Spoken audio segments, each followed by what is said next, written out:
অল্প কিছু উপকরণ দিয়ে আমি কিভাবে বিরিয়ানি রান্না করলাম সেটাই আজ দেখাবো। জানি বিরিয়ানি রান্না সবাই করতে পারে কম বেশি, তবে আমি যেভাবে রান্না করব সেটাই আজ দেখাবো। আর এই তো এখানে আমার জামাই পোলার চাল, তারপর বিরিয়ানির প্যাকেটে সব কিছু নিয়ে আসছে। আর সকালবেলা ঘুম থেকে উঠেই তো আমি রান্নার কাজে একদমই ব্যস্ত হয়ে পড়েছি, মানে এখানে সব ধরনের মশলা বেটে নিয়েছি। আর এইটা হচ্ছে আমার মেয়ের খাদ্য, এগুলো ফ্রিজে রেখে দিলাম। আর এদিকে আমি পেঁয়াজটা খুব সুন্দর করে ভাজা ভাজা করে নেব, আর এর মধ্যে দিয়ে দেব সব ধরনের মশলা।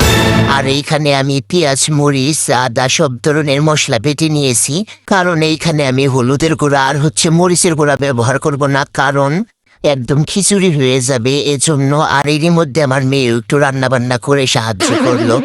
আর তার হাতে রান্না খেতে তো এমনিতেই মজা হবে, কারণ সে প্রথমবার রান্না করেছে। আর এই তো এগুলো কষানো আমার হয়ে গেছে, একদম ভাজা ভাজা করে নিয়েছি। আর এরই মধ্যে আমার সাথে কি হয় সেটা আপনারাই দেখেন, মানে একটা জিনিস পড়তে গেলে এইরকম আকাম করি আমি।